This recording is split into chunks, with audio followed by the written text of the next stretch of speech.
Je m'appelle Tori Barrett. J'avais 30 ans quand j'ai obtenu mon diplôme de la formation militaire de base. 10 semaines de réveil à 4h30, d'exercices en chambre à gaz et d'apprentissage du démontage d'un M4 en moins de 60 secondes. Je l'ai mérité. Chaque kilomètre, chaque pompe, chaque nuit blanche dans l'humidité de la Géorgie. Le jour de la remise des diplômes à Fort Moore était lumineux et bruyant. 300 recrues, alignés en formation, uniformes repassés, bottes cirées comme des miroirs, les gradins derrière nous étaient bondés. Je pouvais les entendre avant de les voir. Des mères qui pleuraient, des pères qui sifflaient, des enfants tenant des pancartes faites maison avec des lettres pailletées. J'ai jeté un coup d'œil par-dessus mon épaule une fois pendant la cérémonie. Section F, rangée 3, sièges 7, 8 et 9. J'avais donné ces numéros de siège à mon père, ma mère et ma sœur 6 semaines plus tôt. Les 3 chaises étaient vides. Après la cérémonie, chaque recrue autour de moi a disparu dans un mur de câlins. Je suis restée en formation tenant mon certificat et j'ai regardé.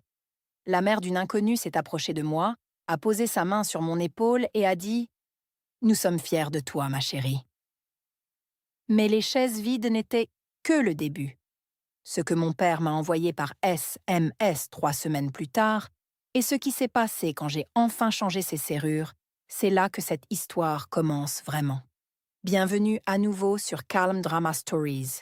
C'est ici que nous partageons des histoires de trahison familiale, de force tranquille, et du moment où quelqu'un dit enfin « assez ». Si cette histoire vous touche particulièrement, laissez un commentaire et n'oubliez pas de vous abonner. Laissez-moi vous parler de la famille Barrett.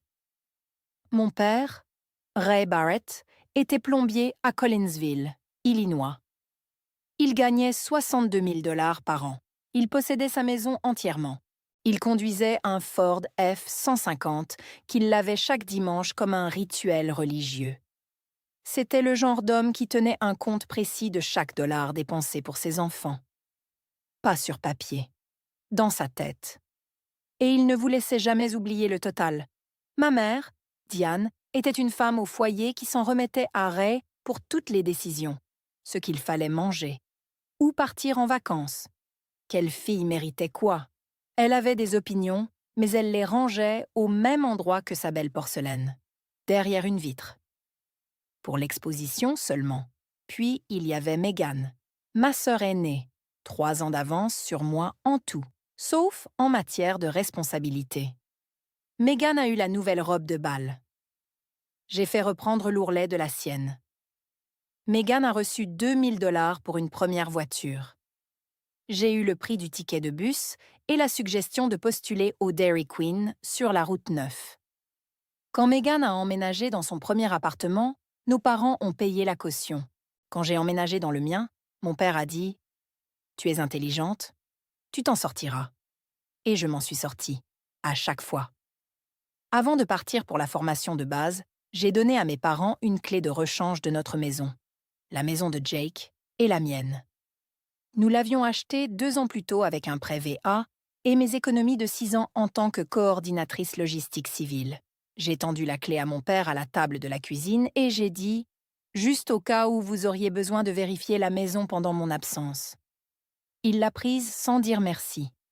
Il l'a glissée sur son porte-clés, comme si elle y avait sa place. J'aurais dû y prêter attention. Je me suis engagée à 28 ans. Les gens me demandaient « Pourquoi ?» si tard. La réponse honnête était que j'avais passé mes 20 ans à faire ce que ma famille aurait dû m'aider à faire à 18 ans. Je me suis payé mes études à la Southern Illinois University, diplôme en gestion logistique. J'ai travaillé à 3 emplois simultanément. Le matin, dans un entrepôt. L'après-midi, comme tutrice au centre d'écriture du campus. Les week-ends, dans une entreprise de traiteur. J'ai obtenu mon diplôme avec 11 000 $ de prêt étudiant et pas un seul dollar de mes parents. La logique de mon père était simple. Megan avait besoin d'aide parce que Megan avait des difficultés. Je n'avais pas besoin d'aide parce que je n'avais pas de difficultés. Le fait que je n'ai pas eu de difficultés parce que je me suis épuisée au travail était un détail qu'il a choisi d'ignorer. Après l'université, J'ai travaillé pour une entreprise de chaîne d'approvisionnement à Saint-Louis. Un bon emploi, stable. Mais je voulais plus de structure, plus de but. Jake avait servi 4 ans dans l'armée avant que nous nous rencontrions, et il en parlait comme certaines personnes parlent de l'endroit qui les a formés. Alors, à 28 ans, je suis entrée dans un bureau de recruteur et j'ai signé. La réaction de mon père fut un haussement d'épaules. « Eh bien, c'est ton choix, » a dit ma mère. « Fais juste attention, ma chérie. » Megan a dit « Cela signifie-t-il que tu ne seras pas là pour ma fête de fiançailles ?» Avant de partir pour Fort Moore, j'ai mis en place un virement automatique de 400 $ par mois de mon compte courant vers celui de mon père. Il ne l'a jamais demandé directement, mais chaque Thanksgiving, il mentionnait à quel point les choses étaient difficiles, comment les impôts fonciers avaient encore augmenté, comment Megan avait besoin de ceci ou de cela. Alors je l'ai mis en place. Un paiement de culpabilité automatisé, déposé le 1er de chaque mois. J'ai aussi remboursé la carte de crédit de Megan 2 fois. 1200 $ la première fois, 2300 la seconde. Elle a dit qu'elle me rembourserait. Elle n'en a plus jamais parlé. La formation de base a tout ramené à l'essentiel. On apprenait qui on était quand personne ne regardait et personne n'aidait. Chaque dimanche, j'avais 10 minutes pour appeler la maison. L'armée nous donnait ces minutes comme de l'eau rationnée, précieuse, mesurée, jamais suffisante.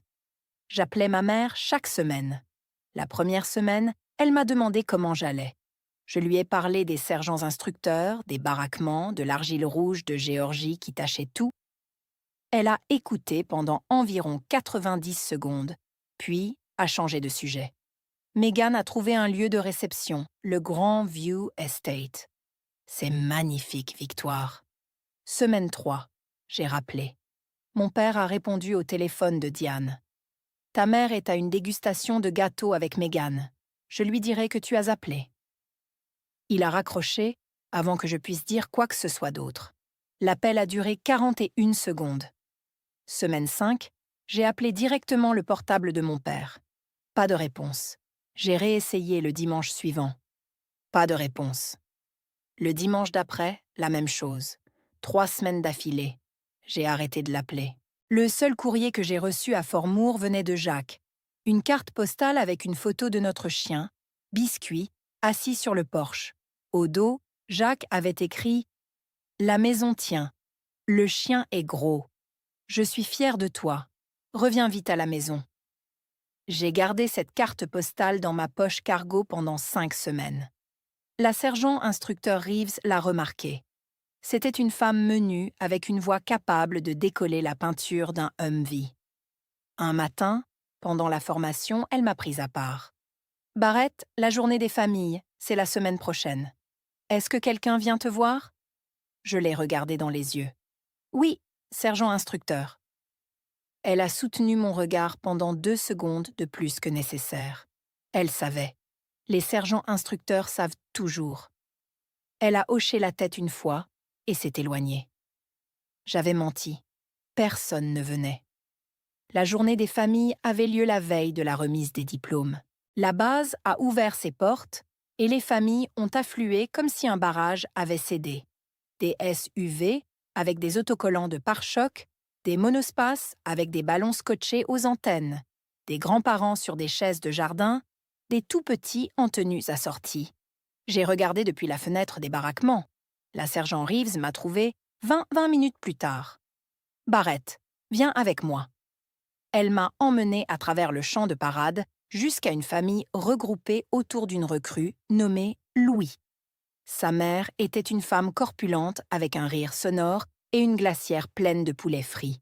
Son père portait une casquette de vétéran. Sa petite sœur n'arrêtait pas de sauter sur le dos de Louis. « Madame Louis, voici la spécialiste Barrett. Elle pourrait avoir besoin de compagnie aujourd'hui. » Madame Louis n'a pas posé de questions.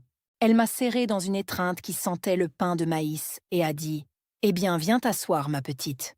Tu as faim ?» J'ai mangé du poulet frit avec des inconnus pendant que ma propre mère essayait des chapeaux de mère de la mariée avec Megan dans une boutique à Edwardsville. Je le sais parce que Diane a posté la photo sur notre discussion de groupe familial à 14h14 cet après-midi-là. Elle souriait. Un nouveau chapeau. L'étiquette de prix pendait encore du bord. La remise des diplômes le lendemain matin fut un flou de discours et de salut. J'ai traversé la Seine, serré la main du commandant, reçu mon certificat et j'ai regardé les gradins une dernière fois. Section F, rangée 3. 3 chaises vides. Après la cérémonie, j'ai vérifié mon téléphone. Un SMS de ma mère. Désolée, ma chérie. Papa aide Megan avec la compte du lieu de réception. Nous fêterons cela quand tu seras à la maison. Tu comprends, n'est-ce pas? Tu comprends, n'est-ce pas? 4 mots que ma mère utilisait comme une clé, passe-partout. Ils déverrouillaient toutes les portes qu'elle ne voulait pas franchir elle-même. J'ai parfaitement compris. Jacques attendait à l'aéroport Lambert avec une pancarte manuscrite sur laquelle était écrit « Soldat de première classe, Barrett » et un sourire qui a fait disparaître tout le terminal pendant 1 seconde. Il m'a serré dans ses bras à la récupération des bagages, longuement, fortement, son menton posé sur ma tête. Je suis désolée qu'il ne soit pas venu, Victoire. Je sais. Nous sommes rentrés à la maison. Biscuit m'a presque renversé devant la porte d'entrée. J'ai défait mon sac de sport, accroché mon uniforme de cérémonie dans le placard, et je suis restée assise sur le lit pendant longtemps sans bouger. Le lendemain, j'ai conduit jusqu'à la maison de mes parents, à 15 minutes de l'autre côté de la ville. Diane a ouvert la porte en peignoir, café à la main, l'air surprise. « Oh, Victoire, quand es-tu rentrée ?»« Hier. »« Eh bien, entre. Ton père est dans le salon. » Raymond regardait un match des Cardinals. Il a levé les yeux, a hoché la tête et a dit « Salut, gamine. Tu as perdu du poids ?» C'était tout. Pas de félicitations. Pas de questions sur l'entraînement. Aucune mention de la remise des diplômes qu'ils avaient manqué. Il s'est retourné vers le match. Megan est passée 20 minutes plus tard. Elle avait un classeur blanc avec une étiquette sur le dos sur laquelle était écrit « Mariage Barrett Cole » en lettres dorées. Elle s'est assise à la table de la cuisine et a parlé des plans de table pendant 30 minutes d'affilée. Le fleuriste surfacturait. Le DJ voulait un acompte avant vendredi. Les robes des demoiselles d'honneur étaient arrivées dans la mauvaise nuance de rose poudré.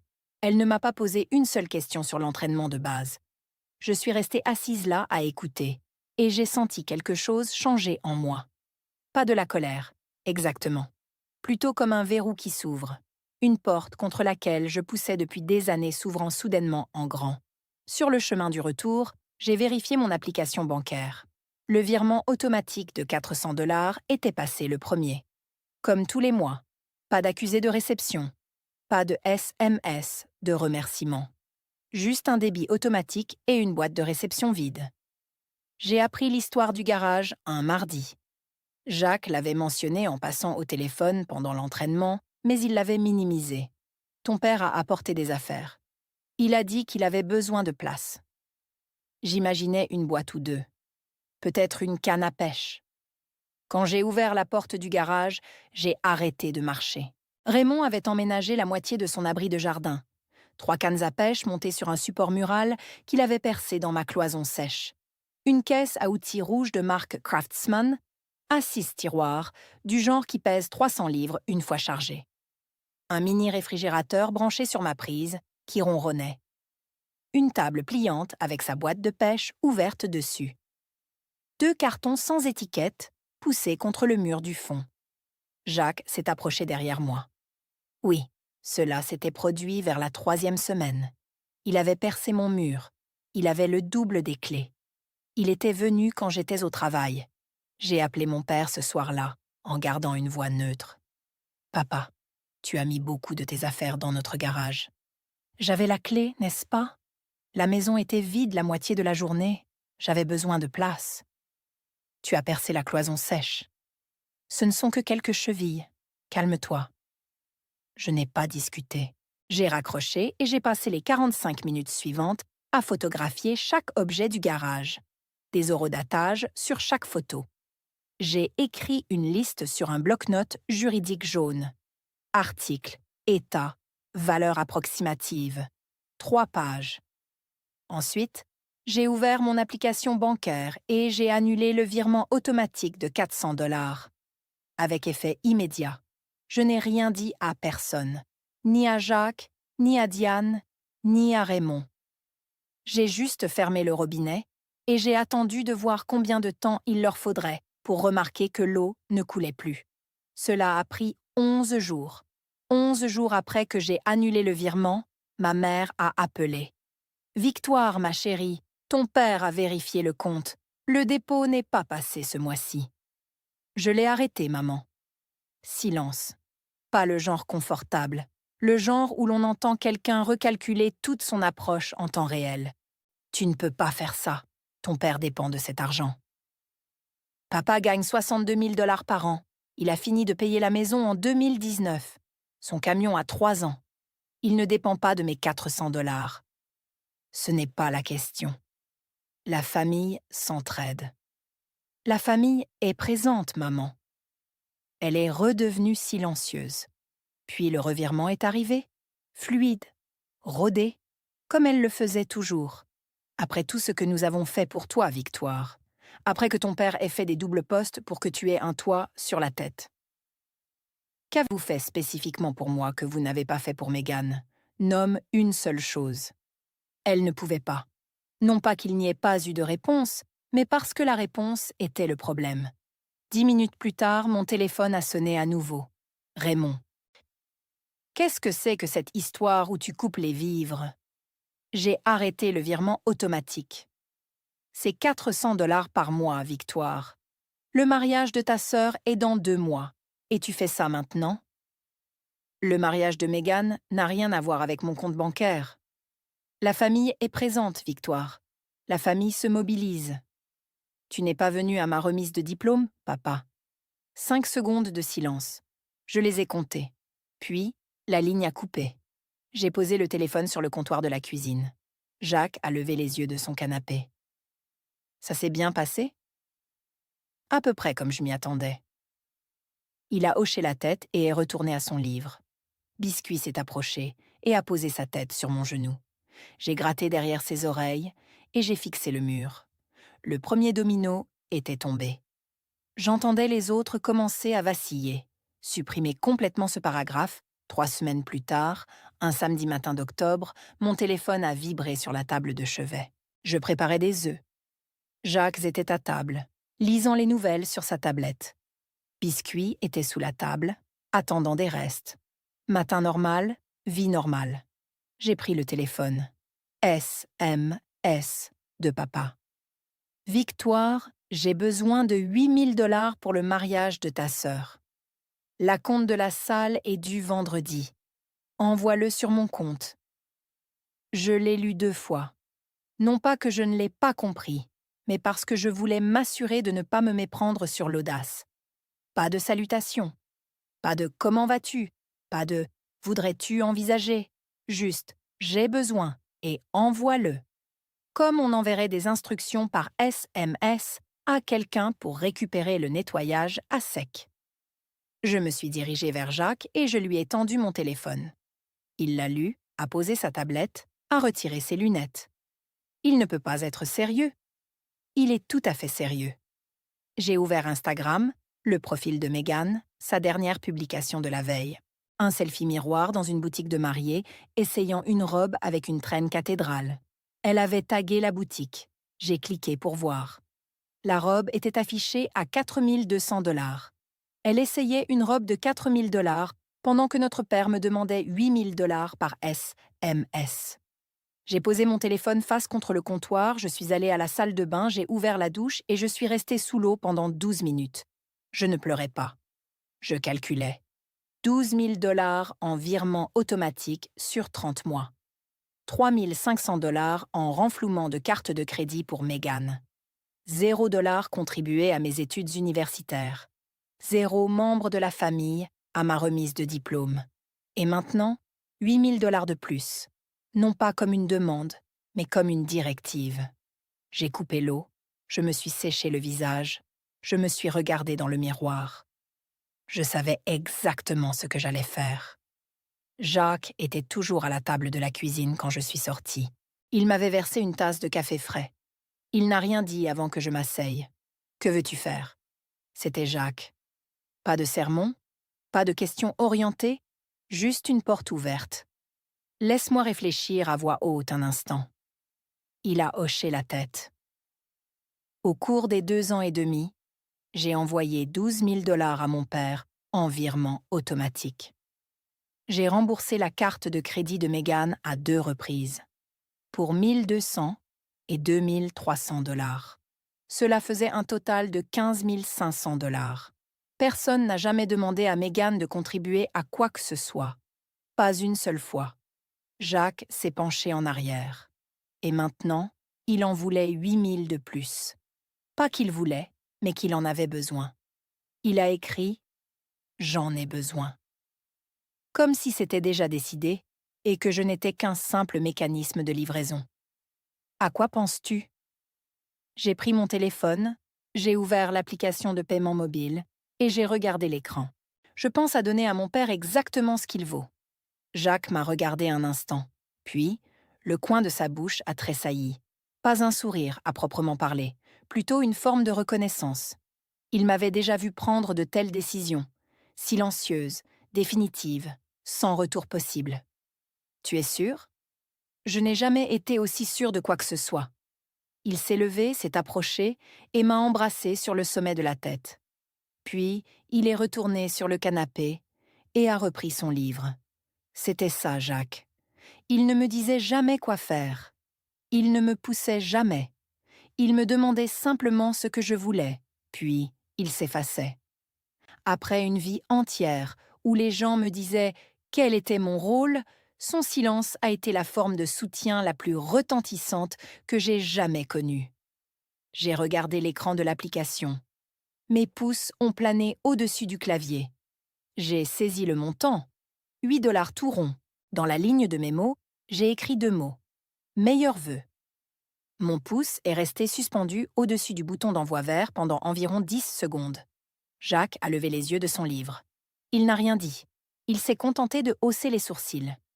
J'ai appuyé sur envoyer. La confirmation est apparue. 8 $ envoyés à Raymond Barret. Meilleurs vœux. J'ai posé le téléphone sur le comptoir et je suis retournée à la cuisinière. Les œufs étaient froids. Je les ai raclés dans la poubelle et j'en ai commencé une nouvelle fournée. 47 minutes de silence. Je le sais parce que j'ai vérifié l'heure lorsque le premier appel est arrivé. Appel manqué de papa, puis un autre, puis un troisième, puis un message de maman. Appelle ton père immédiatement. Puis Meghan. Un message, 7 mots. Tu es sérieuse là, Victoire? Je n'ai répondu à aucun d'eux.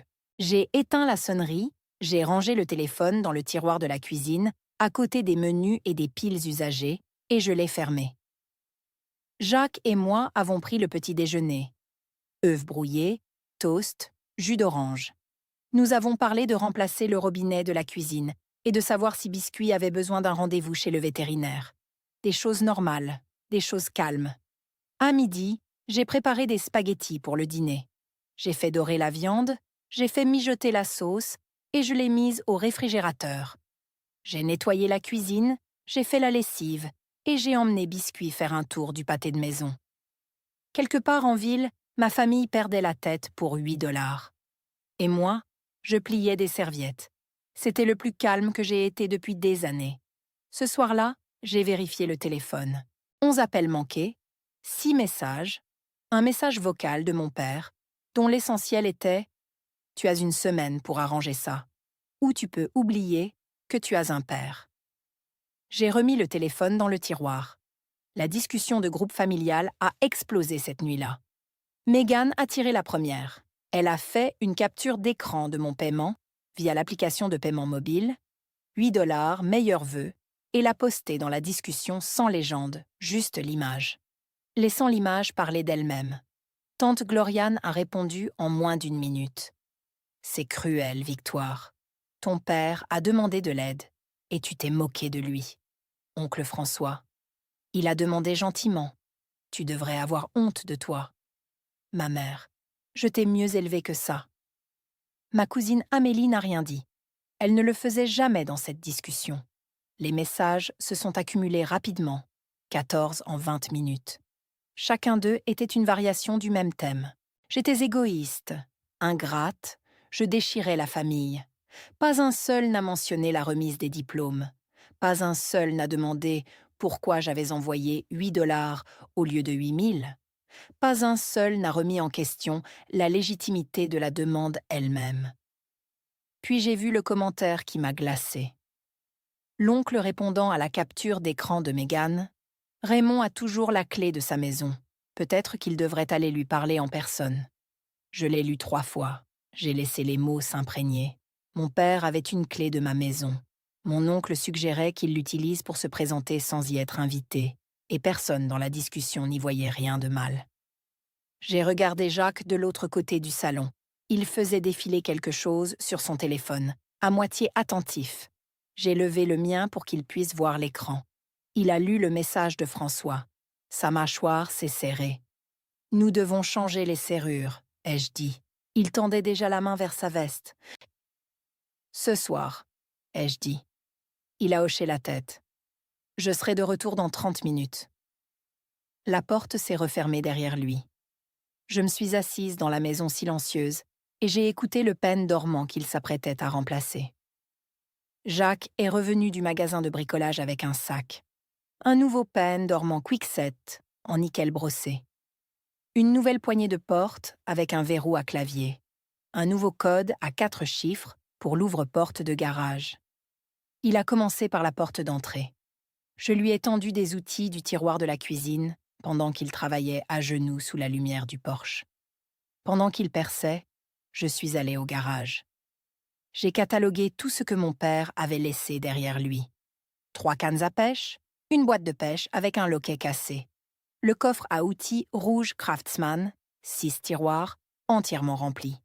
Un mini-réfrigérateur, toujours en marche, avec 4 canettes de bière blonde à l'intérieur, une table pliante, 2 cartons non étiquetés. J'ai photographié chaque article avec mon téléphone. Horodatage, sous tous les angles. J'ai écrit une liste sur un bloc-notes ligné. Article, état, valeur estimée. J'ai mis la liste dans une chemise cartonnée et l'ai posée sur le comptoir de la cuisine. Ensuite, j'ai envoyé un message à Raymond. Un seul message, mesuré, sans émotion. Vos effets personnels se trouvent dans notre garage. Vous avez 7 jours pour organiser leur récupération pendant les heures de jour. Nous serons à la maison. Appelez d'abord. Pas de réponse. Jacques a terminé la porte d'entrée vers 9h15. Il est passé au clavier du garage. Il a changé le code, l'a testé 2 fois. Ensuite, il a vérifié chaque serrure de fenêtre de la maison, car c'était bien Jacques. À 9h40, il est revenu au salon. Tout est fait. Nouveau pêne dormant, nouvelle poignée, nouveau code de garage. Merci. Il s'est assis à côté de moi, a marqué une pause. J'ai trouvé quelque chose dans la boîte à outils de ton père. Il a brandi une clé, en laiton, fraîchement taillée. Une copie du double de la clé, cachée dans le tiroir du bas sous un chiffon d'atelier. Une copie de la copie. Mon père avait fait un double de la clé de ma maison sans me le dire. Je l'ai prise de la main de Jacques et l'ai jetée à la poubelle. C'est la discussion de groupe qui m'a brisée. Pas les nouveaux messages, les anciens. Après que Manon a publié la capture d'écran Venmo, j'ai commencé à faire défiler la discussion de groupe familial vers l'arrière. Je ne savais pas ce que je cherchais. Peut-être des preuves, peut-être du contexte. Peut-être avais-je juste besoin de voir le schéma se dessiner noir sur blanc. Je l'ai trouvé il y a 4 mois. Une conversation de la semaine où j'avais annoncé mon enrôlement. Manon avait écrit « Si Victoire part à l'entraînement de base, qui va aider pour mon mariage ?» Ma mère a répondu « Ne t'inquiète pas, elle enverra toujours de l'argent. Elle le fait toujours. » Et puis mon père, 6 mots, tapé à 23h47 un mardi soir. Cette fille est notre plan de secours depuis qu'elle a eu son premier emploi à 16 ans. Plan de secours. Je l'ai lu 3 fois. Puis, je l'ai relu. J'ai fait défiler plus loin. 2 ans plus tôt, une conversation sur le fait que Manon avait besoin d'une voiture. Raymond. Manon a besoin de la voiture. Victoire peut se débrouiller. Elle le fait toujours. Diane. Je me sens mal. Devrions-nous au moins lui proposer de l'aider avec son loyer? Raymond. Elle va bien. Elle va toujours bien. Elle va toujours bien. Parce que je devais l'être. Parce que personne ne m'avait donné l'option de ne pas l'être. Je suis restée assise dans ma voiture dans le garage pendant longtemps. Le nouveau code du garage brillait en vert sur le clavier. Le moteur était éteint. La lumière du plafond s'était éteinte. J'étais assise dans l'obscurité, lisant des messages que je n'étais jamais censée voir. Les mots de ma mère lors de la remise des diplômes ont résonné. « Tu comprends, n'est-ce pas ?» Maintenant, je comprenais. Je comprenais tout. Je n'avais jamais été la fille qu'ils avaient oubliée. J'étais la fille sur laquelle ils comptaient pour qu'elle s'oublie elle-même. Celle qui se débrouillait toujours. Celle qui envoyait toujours l'argent. Le plan de secours. Je me suis laissée pleurer pendant environ 5 minutes. Puis, je me suis arrêtée. J'ai essuyé mon visage avec ma manche. J'ai pris 3 respirations lentes. J'avais assez pleuré pour des gens qui n'avaient jamais pleuré pour moi. Je suis entrée. Jacques était à la table de la cuisine, son ordinateur portable ouvert. Il ne le regardait pas vraiment. J'ai posé mon téléphone sur la table et je l'ai fait glisser vers lui. Lis les captures d'écran. Il l'a pris, a fait défiler. Son visage n'a pas beaucoup changé, mais je connaissais ses signes. La façon dont sa mâchoire se déplaçait vers la gauche. La façon dont sa respiration ralentissait. Il était en colère. Mais il la contenait comme il contenait tout. Stable, maîtrisé. Comme un homme qui avait appris il y a longtemps que perdre le contrôle ne réglait rien. Il a posé le téléphone. Plan de secours. Depuis mes 16 ans, apparemment. Il n'a pas dit qu'il était désolé. Il n'a pas dit ce qu'il pensait que je devrais faire. Il a juste posé sa main sur la mienne et l'a laissée là. Nous sommes restés assis comme ça pendant un moment. L'horloge de la cuisine tic-taquait. Biscuits ronflaient sous la table. Dehors, l'arroseur de quelqu'un s'est mis en marche. J'ai commencé à faire une liste dans ma tête. Chaque fois que j'avais été celle qui se débrouillait. Chaque robe de seconde main. Chaque bourse d'études pour laquelle j'avais postulé parce qu'il ne paierait pas. Chaque appel téléphonique du dimanche passé à écouter les projets de Manon au lieu que quelqu'un me demande les miens. Le bal de promo, la voiture, la caution de l'appartement, les renflouements de cartes de crédit, le virement automatique. 15 500 $. C'était le chiffre. Et cela n'incluait pas les choses que l'argent ne pouvait pas mesurer. J'en ai fini de comprendre, ai-je dit. Jacques a serré ma main une fois. Qu'est-ce qu'on fait maintenant? Ses affaires sont toujours dans le garage. Il a encore 4 jours pour les récupérer. Et s'il ne le fait pas? Alors il ne le fait pas. Je me suis levée, j'ai rincé ma tasse de café et je suis allée me coucher. J'ai dormi profondément cette nuit-là, sans rêve, le genre de sommeil que l'on obtient quand un poids lourd a enfin été déposé.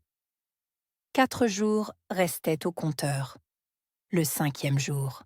Aucune nouvelle de Raymond concernant la récupération de ses affaires. Je suis rentrée du travail du bureau de la logistique sur la base. Le pick-up de Jacques était dans l'allée. Tout semblait normal de l'extérieur. À l'intérieur, Jacques était à la table de la cuisine, son ordinateur portable ouvert. Il l'a tourné vers moi sans rien dire. Des images de la sonnette connectée ring horodatée à 14h17 cet après-midi-là. Le pick-up de mon père entrant dans l'allée. Raymond en sortant, marchant vers le garage, tapant l'ancien code sur le clavier. Faux. Il a réessayé. Faux. Une 3e fois. Faux.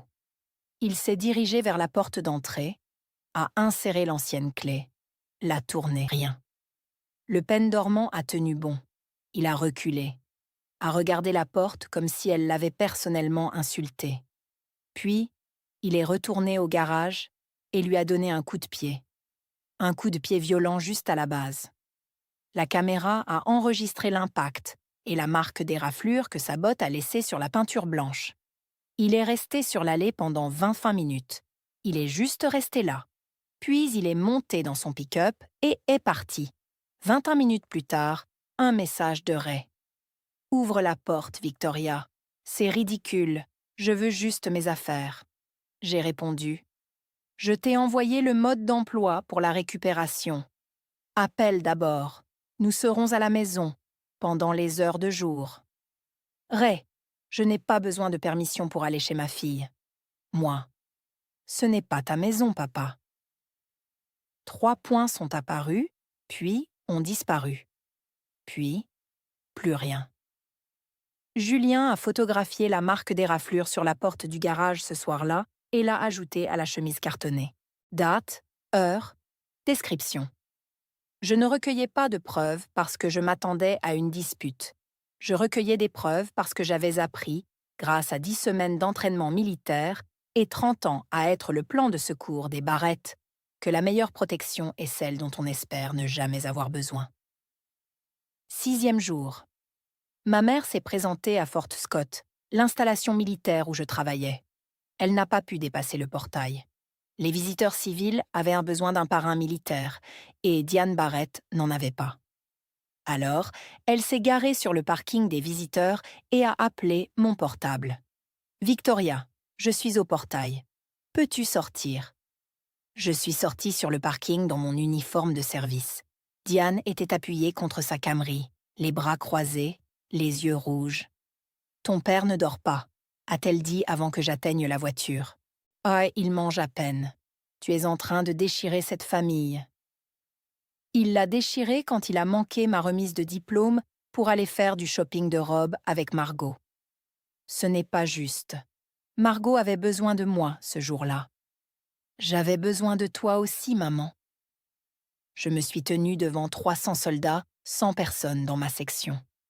La mère d'une inconnue m'a serrée dans ses bras et m'a dit qu'elle était fière de moi. La lèvre de Diane a tremblé. Pendant une seconde, j'ai cru qu'elle allait réellement m'entendre. Puis le tremblement s'est durci en autre chose. Si tu ne donnes pas l'argent à ton père, il va le prendre personnellement. Tu sais comment il est. C'était ça. Pas des excuses, pas une reconnaissance, mais un avertissement enveloppé dans le langage de l'inquiétude, mais portant le poids d'une menace. Il peut être comme il veut, maman. La réponse est non. Elle m'a regardée longuement. Puis elle est montée dans sa voiture, a fermé la porte et est partie, sans un mot de plus. Je suis restée sur le parking et j'ai regardé sa Camry disparaître sur la route d'accès. Elle avait conduit 45 minutes pour pleurer sur un parking d'une base militaire. Elle n'avait jamais conduit 4 heures pour me voir obtenir mon diplôme. Je suis rentrée, me suis assise à mon bureau. Mes mains tremblaient, mais ma voix n'avait pas failli une seule fois. Je me suis accrochée à cela. 7e jour, la date limite. Ray n'a jamais appelé pour organiser une heure de récupération, n'a jamais envoyé de message, n'a jamais envoyé personne en son nom. J'ai envoyé un dernier message ce matin-là. Le délai de 7 jours a expiré. Vos affaires sont emballées et dans le garage. Vous pouvez organiser une récupération supervisée ce week-end. Après dimanche, je ferai don de ce qui reste. Sa réponse est arrivée en moins de 2 minutes. Tu n'as pas le droit de jeter mes biens? C'est du vol. J'ai montré le message à Julien. Il a secoué la tête. Ce n'est pas du vol si nous lui avons donné 1 semaine et tout documenté. Je le savais, mais je savais aussi que mon père ne présentait pas un argument juridique. Il faisait un coup de force, la même manœuvre qu'il utilisait depuis que j'avais 16 ans. Déclarer la propriété sur quelque chose qui ne lui appartenait pas et défier quelqu'un de s'y opposer. Cet après-midi-là, j'ai organisé la documentation une dernière fois. Chaque message imprimé est daté. Les images de la sonnette connectée, ring sauvegardées sur une clé USB. Des photographies de chaque article avec horodatage. Le bloc-notes juridique jaune avec la liste détaillée. La photo de la marque des raflures. Mon message original fixant le délai de 7 jours. Son absence de réponse. J'ai tout mis dans la chemise cartonnée et l'ai posé sur la table de la cuisine. Julien l'a regardé. C'est minutieux. L'armée m'a appris beaucoup de choses. Comment marcher? Comment se qualifier sur un champ de tir? Comment préparer un sac à dos pour une randonnée de 19,3 km. Mais ce qui m'a sauvée, c'est ce qu'un sergent d'approvisionnement m'a dit le 3e jour. Si ce n'est pas documenté, cela ne s'est pas produit. Julien a hoché la tête. Tout s'est passé, ai-je dit, et j'ai les preuves écrites. Le samedi matin, Julien et moi étions tous les deux à la maison. La maison était propre. La chemise était sur la table. Le nouveau peigne dormant était verrouillé.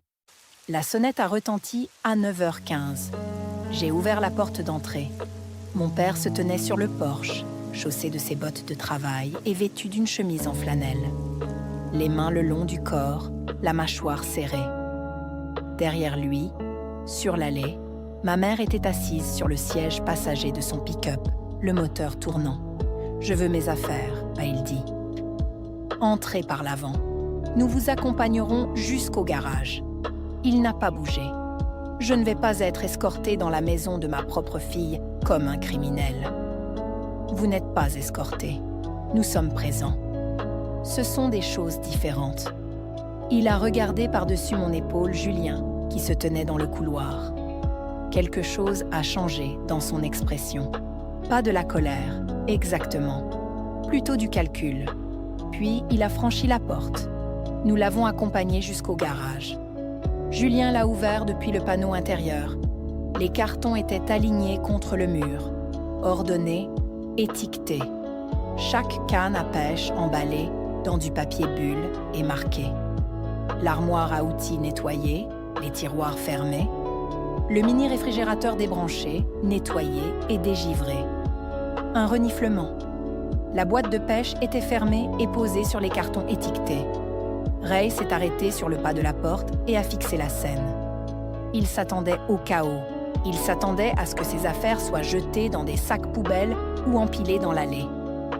Il s'attendait à être scandalisé.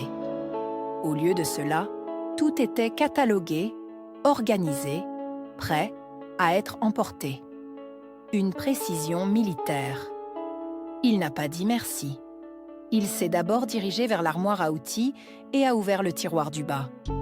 Il a fouillé sous le revêtement. Il m'a regardé. La clé a disparu. « Je l'ai trouvée », a dit Julien. Nous l'avons jetée. Les narines de Ray se sont dilatées. Il a fermé le tiroir et a commencé à charger le pick-up. Je lui ai tendu les objets au fur et à mesure qu'il en avait besoin. Aucun de nous n'a parlé. Les seuls bruits étaient le frottement des cartons sur le béton et le haillon qui gémissait sous le poids. À mi-chemin, il s'est arrêté. Il s'est retourné lentement, s'est appuyé contre le haillon, a croisé les bras. « Tu te crois si maligne !» Sa voix était basse, contrôlée, mais à peine. « Changer les serrures, couper les vivres, renvoyer ta mère en pleurs d'un parking. » Je n'ai rien dit. J'ai attendu. Je t'ai élevé, Tori. J'ai mis de la nourriture sur la table pendant 18 ans. Je t'ai logé. Je t'ai appris à faire du vélo et à changer un pneu. Et ça, c'est ce que j'obtiens? 8 $ et un peigne dormant? Tu n'es pas venu à ma remise de diplôme, papa. Il a agité la main comme si j'avais dit quelque chose de trivial. C'était l'entraînement de base. Ce n'est pas une vraie remise de diplôme. Le mariage de ta sœur, c'était un vrai événement. Un vrai jalon, quelque chose qui comptait vraiment, pas une vraie remise de diplôme. Il l'a dit comme si 10 semaines d'entraînement, des exercices en chambre à gaz et la qualification au fusil étaient un camp d'été. Comme si se tenir en formation pendant qu'un sergent épinglait mon grade n'était rien. Julien s'est avancé. « Oh, monsieur, avec tout le respect que je vous dois, votre fille a servi son pays. Cette cérémonie était réelle. » Le doigt de Ray s'est levé, pointé vers la poitrine de Julien. « C'est entre ma fille et moi. Ne t'en mêle pas. » Je me suis interposée entre eux. Pas vite, pas agressivement. Je me suis juste glissée dans l'espace. « Julien est ma famille, papa. Il était là. Toi, non. » La main de Ray est retombée. Son visage a traversé 3 expressions en 2 secondes. La surprise, puis la colère. Puis quelque chose que je n'avais jamais vu auparavant. Quelque chose qui s'apparentait à la peur. La peur d'un homme qui venait de réaliser que son autorité n'avait plus de murs sur lesquels rebondir. Il a chargé le dernier carton sans un mot. Il a claqué le haillon. Il est monté dans le pick-up. Ma mère a regardé droit devant elle, à travers le pare-brise. Elle ne m'a pas regardé. Le pick-up s'est éloigné. La rue est devenue silencieuse. Lundi matin, mon téléphone a sonné à 8h45. Megan. C'était la première fois qu'elle m'appelait directement depuis l'incident Venmo. J'ai failli ne pas répondre, mais quelque chose m'a dit d'écouter ce qu'elle avait préparé. Écoute. Sa voix était mesurée, répétée. Je sais que les choses sont tendues entre papa et toi, mais ce mariage est vraiment important pour moi. Pouvons-nous simplement régler cette histoire d'argent? Je ne demande pas les 8 000 en entier. Même 3 aideraient. Qu'as-tu contribué à ma remise de diplôme, Megan? Quoi? C'était l'entraînement de base? Tout le monde fait l'entraînement de base. Et tout le monde a un mariage. Tout le monde ne demande pas à sa sœur 8 000 $ pour le payer. Silence. J'ai pu entendre sa respiration changer. Le ton fraternel tenait, mais à peine. Tu sais, Tori, tu as toujours été jalouse de moi depuis que nous sommes enfants. Il ne s'agit pas d'argent. Il s'agit de ton amertume parce que j'ai eu les choses plus facilement. L'amertume serait de t'insulter. Ce que je fais, c'est dire non. Bien. Sa voix est devenue plate, tranchante. La répétition était terminée. Alors ne t'attends pas à une invitation à mon mariage. Je ne veux pas de quelqu'un qui m'en veut le jour de mon grand jour. D'accord. Cela l'a prise au dépourvu. Elle s'attendait à une dispute. Elle s'attendait à ce que je me démène, que je m'excuse, que je supplie pour une invitation. Au lieu de cela, je lui ai donné un seul mot. Et j'ai attendu. D'accord. C'est tout ce que tu as à dire? Que voudrais-tu que je dise? Elle a raccroché. J'ai posé le téléphone et bu mon café. Dehors, un cardinal était posé sur le poteau de la clôture. Biscuit a pressé son nez contre la porte vitrée et a gémi. Je n'avais pas prévu d'assister au mariage, mais entendre Megan révoquer l'invitation a tout de même eu un certain effet. Pas là où elle l'attendait, juste quelque part. Cette semaine-là, j'ai fait quelque chose que je n'avais jamais fait auparavant. J'ai monté un dossier. Pas pour un tribunal, pas pour un avocat, mais pour la clarté. Je me suis assise à la table de la cuisine chaque soir après le travail et j'ai tout organisé en un seul document. Une chronologie, factuelle. Pas d'adjectifs, pas d'émotions, juste des dates et des événements. Les virements automatiques, 30 mois, à 400 $ par mois. Total, 12 000 $. Les renflouements de carte de crédit de Megan, 1 200 et 2 300. Total, 3 500 $. Le soutien financier combiné sur 2 ans et demi s'élevait à 15 500 $. Le nombre de membres de ma famille présents à ma cérémonie de remise des diplômes de l'entraînement militaire de base était de 0. Le nombre de jours entre la remise des diplômes et le message de 8 000 $ était de 22. J'ai appelé mon amie, le caporal Louise, la femme dont la famille m'avait adoptée lors de la journée des familles. Louise, tu as géré les drames familiaux quand tu étais sous les drapeaux. Comment as-tu fait? J'ai tout gardé par écrit. Je n'ai jamais communiqué par téléphone si je pouvais envoyer un message à la place. Et s'il se présentait un jour sans invitation, j'appelais d'abord la police. La police prend les devants. La première personne à appeler est celle qui établit le récit. J'y ai réfléchi. Puis j'ai ouvert le groupe de discussion familiale et j'ai rédigé un message. Je ne l'ai pas envoyé. Je l'ai juste écrit et enregistré dans mes notes. Le message était simple. Un résumé de tout. La remise des diplômes, l'argent, le garage, la clé de rechange, la copie de la copie, le commentaire sur le plan de secours du groupe de discussion. Tout était présenté dans l'ordre, daté et factuel. J'ai montré cela à Jacques ce soir-là. Il l'a lu 2 fois. « Ce n'est pas méchant, a-t-il dit. C'est juste vrai. C'est ce qui le rend dévastateur. » J'ai enregistré le brouillon. Le mariage était dans 9 jours. Je saurais quand l'envoyer. Le mariage de Megan a eu lieu un samedi de novembre. Il faisait 12 degrés Celsius et le ciel était couvert. Le genre de journée qui paraît magnifique sur les photographies si l'on ajuste l'éclairage. Jacques et moi sommes restés à la maison. J'ai préparé du chili dans la mijoteuse. Il a ramassé les feuilles dans le jardin. Biscuit a chassé les écureuils.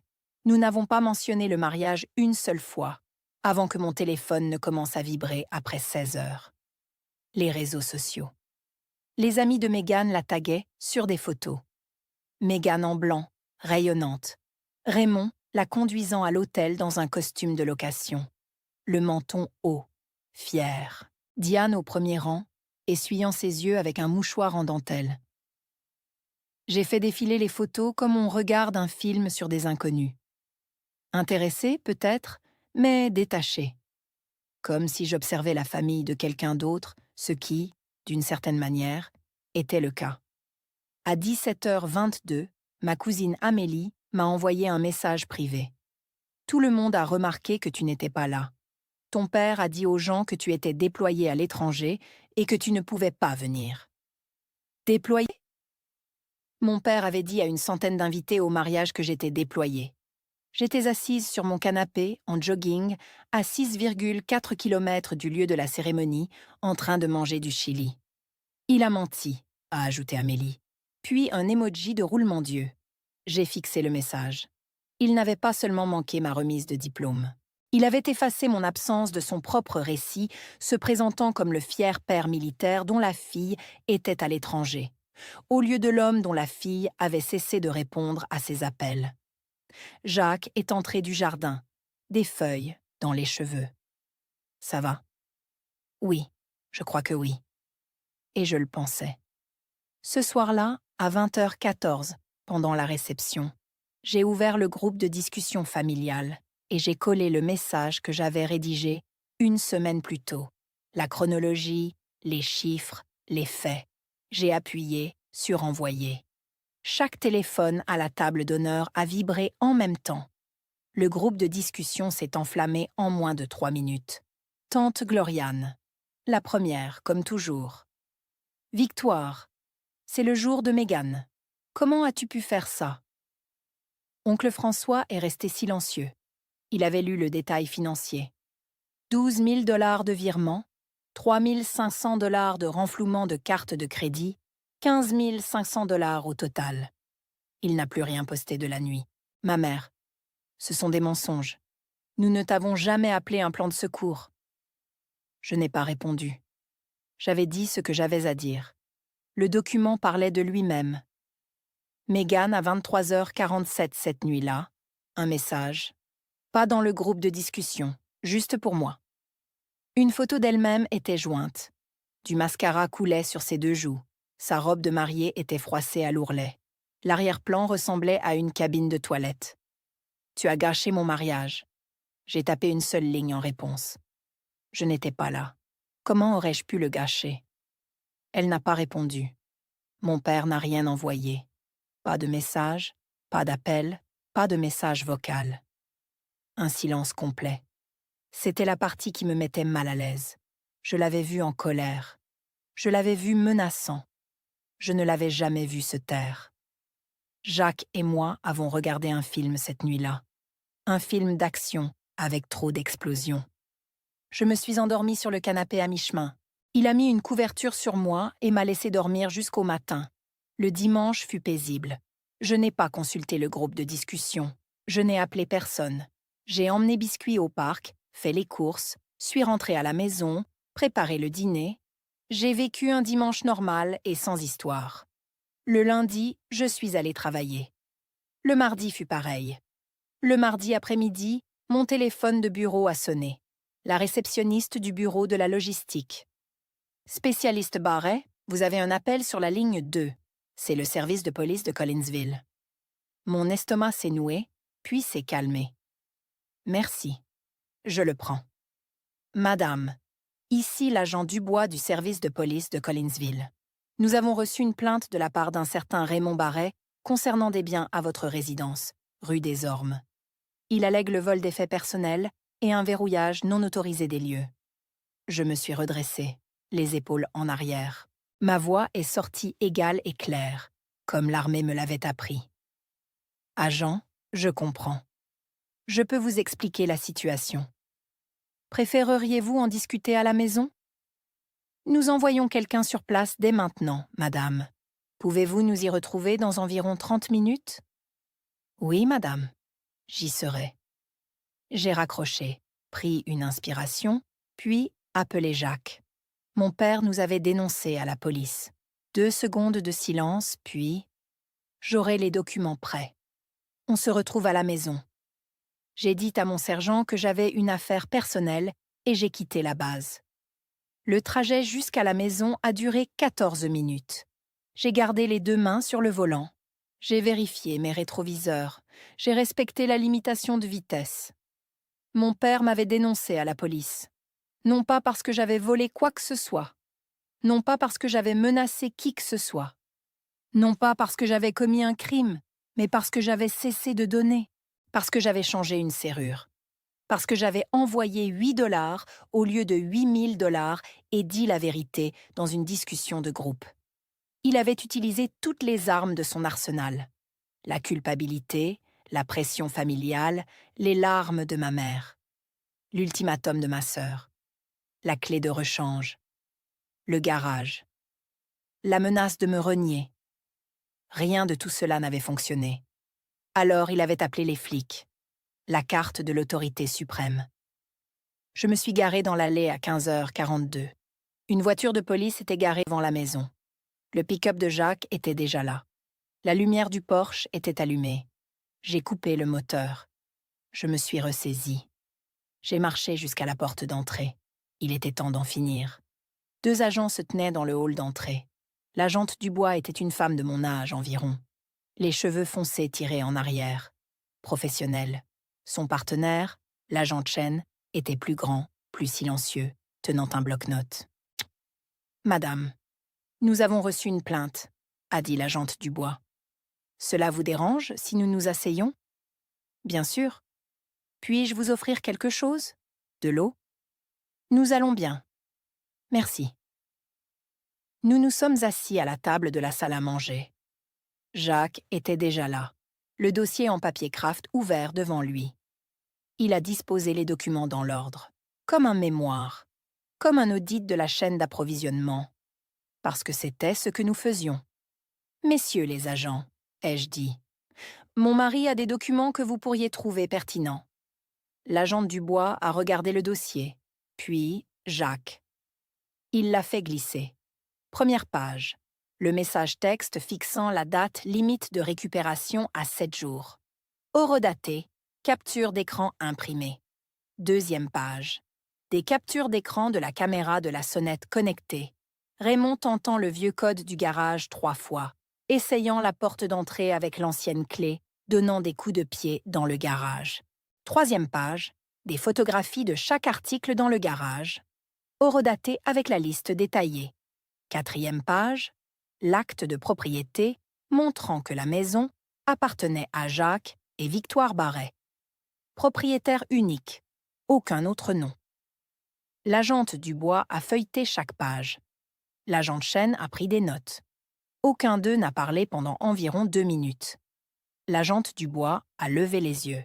« Madame, d'après ce que je vois, cette propriété vous appartient, à vous et à votre mari. Est-ce exact? » « Oui, madame. Mon père avait une clé de rechange, que nous avons révoquée. Nous lui avons donné un préavis écrit de 7 jours pour récupérer ses affaires. Il a tenté d'entrer sans permission le 5e jour. Nous avons tout documenté. » L'agente Dubois a hoché la tête lentement. Elle a regardé son partenaire. L'agent Chen a répondu par un léger hochement de tête. « Madame, cela semble être une affaire civile, » a dit l'agente Dubois, « et non criminelle. » De l'autre côté de la rue, le pick-up de mon père était garé sur le trottoir. Il nous observait. On a frappé à la porte d'entrée. Fort. 3 fois. L'agent Dubois s'est approché et a ouvert. Raymond se tenait sur le porche, la poitrine bombée, la mâchoire serrée. Il a regardé par-delà elle, à l'intérieur de la maison. Il a vu les agents. Il a vu le dossier en papier craft sur la table. Il m'a vue assise, les mains jointes. « Monsieur, entrez, » a dit l'agente Dubois. Nous avons examiné la situation. Il est entré. Il n'a pas enlevé ses bottes. Il ne s'est pas assis. Ce sont mes affaires qu'elle a là-dedans. Je les veux en retour. Et je veux qu'elle soit accusée de vol. La voix de l'agente Dubois est restée égale. Monsieur, votre fille a fourni un préavis écrit de 7 jours pour la récupération. Elle a des documents prouvant votre tentative d'accéder à la propriété sans autorisation. La maison est à son nom. Légalement, il s'agit d'une affaire civile, pas criminelle. Le visage de Raymond a rougi du cou jusqu'au front. Elle a changé les serrures. J'avais une clé de cette maison. Les propriétaires ont le droit de changer leurs serrures à tout moment, monsieur. Il s'est tourné vers moi, un pivot complet du corps, comme un homme qui venait de perdre sa dernière carte et était sur le point de renverser la table. Après tout ce que j'ai fait pour toi, après t'avoir élevé, c'est comme ça que tu traites ton père? Avec des flics, des serrures et 8 $? Je l'ai regardé. J'ai gardé ma voix égale. J'ai maintenu ma respiration stable. Tu n'es pas venu à ma remise de diplôme. Tu m'as demandé 8 000 $ 3 semaines plus tard. Tu as déménagé tes affaires dans mon garage sans demander. Tu as fait une copie de ma clé de maison sans me le dire. Tu as essayé de t'introduire quand j'ai changé les serrures. J'ai marqué une pause. J'ai laissé le silence s'installer. Tu n'arrêtais pas de dire « Tu comprends, n'est-ce pas ?»« Oui, papa, je comprends enfin. » Il a ouvert la bouche, l'a refermée, l'a rouverte. Ses mains tremblaient. Pas de tristesse, mais de cette colère qui n'a plus nulle part où aller. Il a cherché le soutien de l'agente Dubois. Son visage était neutre, professionnel. L'agente Dubois a dit « Monsieur, je vous recommande d'organiser un moment mutuellement convenu pour récupérer vos affaires restantes. S'il y a un autre litige concernant la propriété, vous devrez le régler devant un tribunal civil. » Raymond s'est retourné et est sorti. La porte d'entrée s'est ouverte en grand. Il ne l'a pas refermée. La portière du pick-up a claqué. Le moteur a rugi. Les pneus ont laissé des marques sur l'asphalte. La rue est devenue silencieuse. L'agente Dubois a rassemblé les documents et a rendu le dossier à Jacques. « Madame, a-t-elle dit, s'arrêtant à la porte. Pour ce que ça vaut, vous avez bien géré ça. Beaucoup de gens ne documentent pas les choses comme vous l'avez fait, a-t-elle dit. Merci, madame l'agente. Une dernière chose. S'il revient sur la propriété sans votre permission, appelez-nous. À ce moment-là, ce sera une intrusion. » Elles sont parties. J'ai regardé la voiture de patrouille s'éloigner de la fenêtre. Puis, j'ai fermé la porte, tourné le nouveau pêne dormant, appuyé mon dos contre le bois et suis resté là. Jacques est venu derrière moi. Il n'a rien dit, ne m'a pas touché. Il est juste resté là, assez près pour que je puisse le sentir, assez loin pour que j'aie de la place. « C'est fait, » ai-je dit. Je suis allée dans la cuisine. J'ai ouvert le tiroir à côté de la cuisinière, le petit tiroir où je rangeais des élastiques, des piles de rechange et un tournevis. Il y avait un crochet à l'intérieur de la paroi de l'armoire, un crochet en laiton où la clé de rechange de mon père avait pendu pendant 2 ans. Le crochet était toujours là, mais la clé avait disparu. Je l'avais jetée.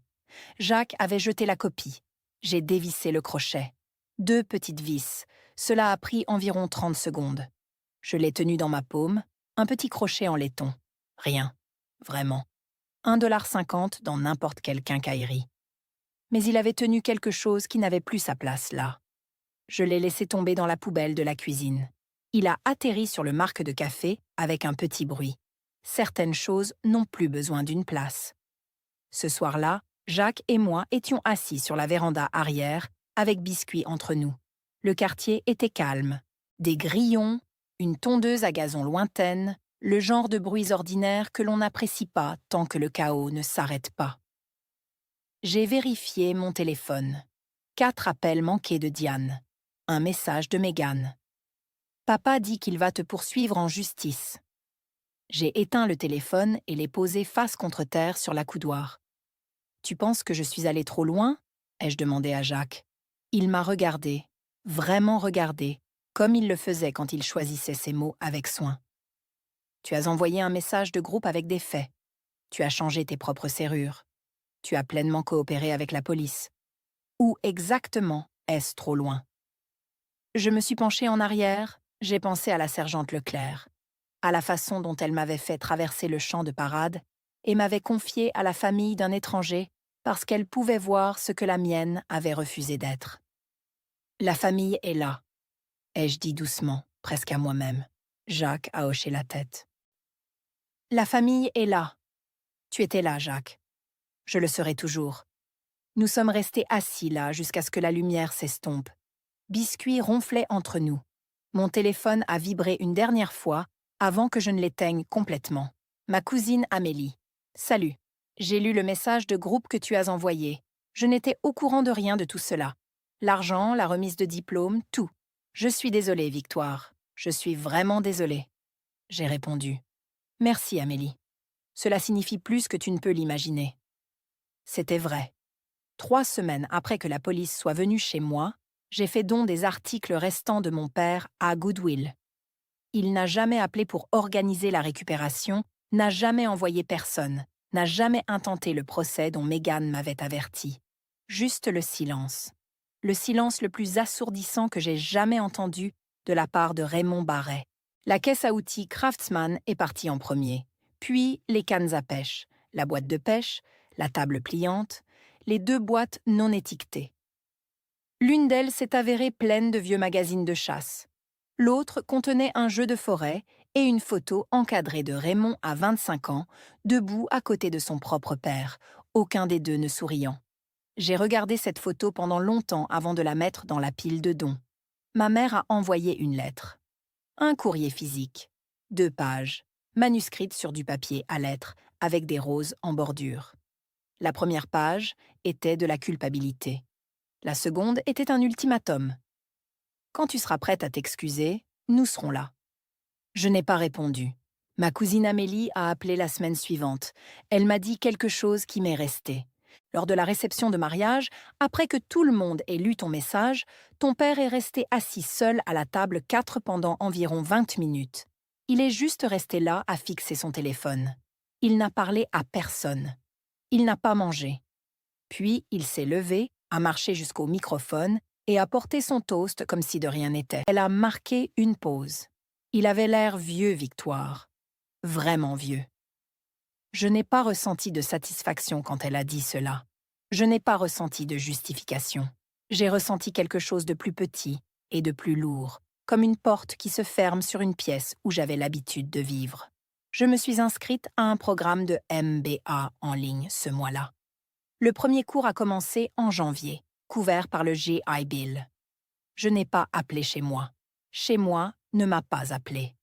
Pour la première fois en 30 ans, le silence ne m'a pas effrayée.